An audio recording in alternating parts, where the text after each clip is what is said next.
आपल्या चॅनेलला सबस्क्राईब करायला विसरू नका।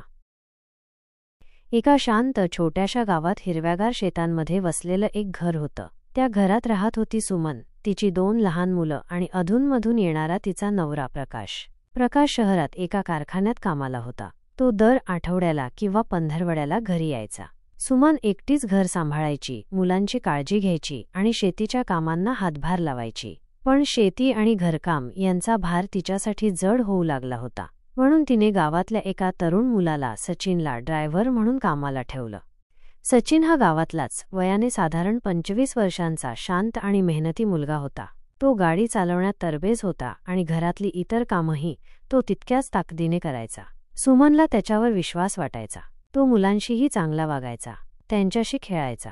सुमनच्या मनात सचिनबद्दल आदर होता, कारण तो कधीच तक्रार करत नसे आणि कामात कसूर ठेवत नसे। पण एका रात्री सगळं बदललं। ती रात्र सुमनच्या आयुष्यात कायमची कोरली गेली। संध्याकाळचे 5:30 वाजले होते। सूर्य मावळत होता आणि गावातली शांतता काहीशी गूढ वाटत होती। सुमन स्वयंपाकघरात उभी होती, मुलांना जेवण वाढत होती। तिचा नवरा प्रकाश आज घरी आला होता। तो 2 आठवड्यांनी गावी आला होता आणि उद्या सकाळी त्याला परत शहरात जायचं होतं। पण आज रात्री त्यांना दुसऱ्या गावी, जवळच्या तालुक्याला, एका जमिनीच्या व्यवहारासाठी जायचं होतं। सुमनने मुलांना जेवण वाढलं आणि स्वतःच्या ताटात भाकरी आणि वांग्याचं भरीत घेतलं। ती प्रकाशला म्हणाली, प्रकाश, रात्रीचं जेवण लवकर कर, आपल्याला 8 वाजता निघायचं आहे। मी सचिनला गाडी तयार ठेवायला सांगितलंय। प्रकाशने भाकरीचा तुकडा तोंडात टाकत म्हटलं, हो ठीक आहे, पण रात्रीचा प्रवास, तुला खरंच यायचंय का? मी एकटाच जाऊ शकतो। सुमनने त्याच्याकडे पाहत हलकं हसत म्हटलं, नाही, तू एकटा कसं जाणार? आणि त्या जमिनीच्या कागदपत्रांवर माझीही सही हवी आहे। मी येणारच। प्रकाशनं मान डोलावली आणि जेवणावर लक्ष केंद्रित केलं। सुमनच्या मनात मात्र काहीसं अस्वस्थ वाटत होतं। तिला रात्रीचा प्रवास कधीच आवडायचा नाही। गावापासून तालुका जवळ असला तरी रस्ता ओसाड आणि अंधारानं भरलेला होता। पण तिने स्वतःला समजावलं, सचिन आहे ना, तो गाडी नीट चालवेल आणि प्रकाशही आहे सोबत। रात्री 7:30 वाजता सचिन गाडी घेऊन सुमनच्या घरासमोर आला। त्याने गाडी स्वच्छ केली होती आणि तेलही भरलं होतं। तो दरवाजावर येऊन म्हणाला, वहिनी, गाडी तयार आहे, कधी निघायचं? सुमनने मुलांना झोपवायला सांगितलं आणि बाहेर येत म्हणाली, सचिन, आता 8 वाजता निघू, तू गाडीत बस, आम्ही येतो। सचिनने होकारार्थी मान हलवली आणि गाडीकडे गेला। सुमनने घरातून पाण्याची बाटली, काही कागदपत्र आणि एक शाल घेतली।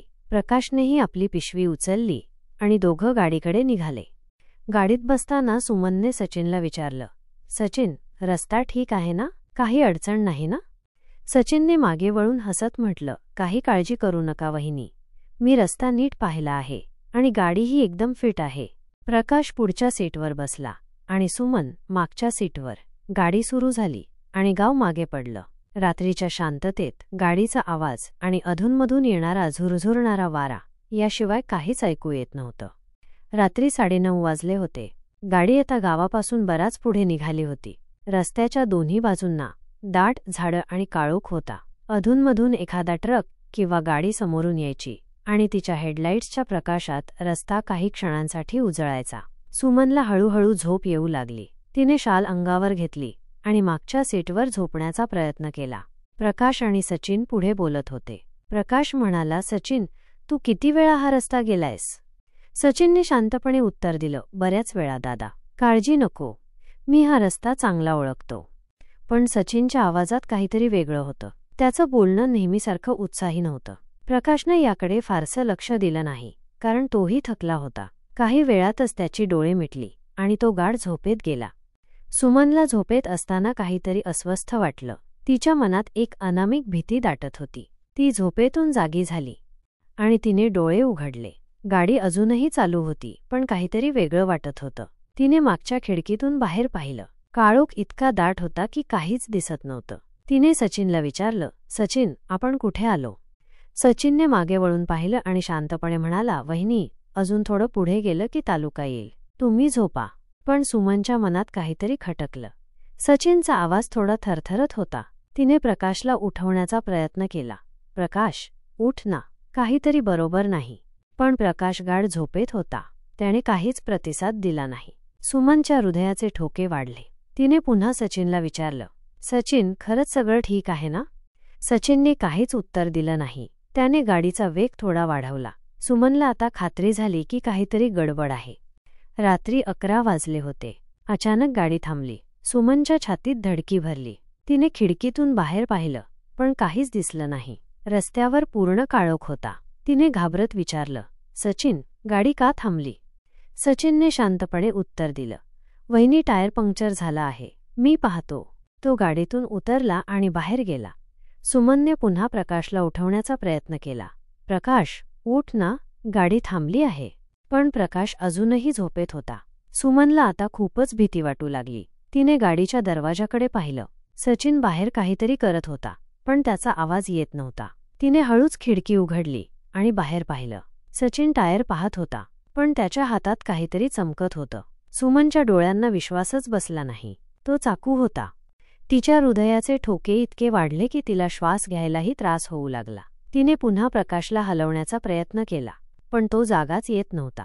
तिला आता शंका आली की प्रकाशला काहीतरी झालं आहे. तिने त्याच्या चेहऱ्याकडे पाहिलं. त्याचा चेहरा पांढरा फटक पडला होता आणि त्याच्या तोंडातून हलकासा घोरण्याचा आवाज येत होता. सुमनने हिंमत गोळा केली आणि गाडीतून उतरली. तिने सचिनला हाक मारली. सचिन, काय चाललंय? तुझ्या हातात काय आहे? सचिन थबकला. त्याने चाकू मागे लपवण्याचा प्रयत्न केला, पण सुमनने तो पाहिलाच होता. तो घाबरलेल्या आवाजात म्हणाला, वहिनी, काही नाही, तुम्ही गाडीत बसा. पण सुमन आता थांबणार नव्हती. ती त्याच्याकडे धावली आणि ओरडली, सचिन, तू काय करतोय? प्रकाशला काय झालंय? सचिनने तिच्याकडे पाहिलं. त्याच्या डोळ्यात एक विचित्र चमक होती. तो हळूहळू म्हणाला, वहिनी, तुम्ही खूप प्रश्न विचारता, काही गोष्टी न विचारलेल्या बरं. सुमनच्या पायाखालची जमीन सरकली. तिला आता खात्री झाली की सचिन काहीतरी भयंकर करणार आहे. तिने गाडीकडे पाहिलं. प्रकाश अजूनही बेशुद्ध होता. तिने आपल्या खिशात हात घातला आणि तिचा फोन काढला, पण नेटवर्क नव्हतं. ती आता पूर्णपणे एकटी होती. सुमनने हिंमत गोळा केली आणि अंधारात धावायला सुरुवात केली. सचिनने तिचा पाठलाग केला. रस्त्यावर काहीच दिसत नव्हतं, पण सुमन थांबली नाही. ती झाडांमधून धावत होती. तिचे पाय दगडांना अडखळत होते, पण ती पडली नाही. तिच्या मनात फक्त एकच विचार होता, मला वाचायचं आहे. सचिन मागे ओरडत होता, वहिनी थांबा, मी तुमचं काही वाईट करणार नाही. पण सुमनने त्याच्यावर विश्वास ठेवला नाही. ती धावतच राहिली. काही वेळाने तिला दूरवर एक प्रकाश दिसला. तो एखाद्या घराचा किंवा दुकानाचा असावा. ती त्या दिशेने धावली. तिने मागे वळून पाहिलं. सचिन आता दिसत नव्हता. सुमन एका छोट्या ढाब्यापाशी पोहोचली. तिथे काही ट्रक ड्रायव्हर्स जेवत होते. ती धापा टाकत आत गेली आणि ओरडली, मदत करा, माझा नवरा धोक्यात आहे. ढाब्यावाल्यांनी तिला शांत केलं आणि तिची कहाणी ऐकली. त्यांनी लगेच पोलिसांना फोन केला.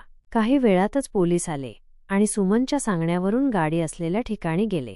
तिथे त्यांना प्रकाश बेशुद्ध अवस्थेत सापडला आणि सचिन गायब होता. पोलिसांनी प्रकाशला हॉस्पिटलमध्ये नेलं. डॉक्टरांनी सांगितलं की त्याला झोपेच्या गोळ्या देण्यात आल्या होत्या. सुमनच्या वेळीच केलेल्या कृतीमुळे प्रकाश वाचला. काही दिवसांनंतर पोलिसांनी सचिनला पकडलं. त्याने कबूल केलं की त्याला सुमन आणि प्रकाशच्या जमिनीच्या व्यवहाराची माहिती होती आणि त्याला काही गुंडांनी पैसे देऊन त्यांना लुटण्यासाठी आणि मारण्यासाठी पाठवलं होतं. पण सुमनच्या हिंमतीमुळे त्याचा प्लॅन फसला. सुमन आणि प्रकाश गावी परतले, पण त्या रात्रीच्या आठवणी सुमनच्या मनात कायम राहिल्या. तिने ठरवलं की आता ती स्वतःच्या आणि कुटुंबाच्या सुरक्षेसाठी कधीच दुर्लक्ष करणार नाही.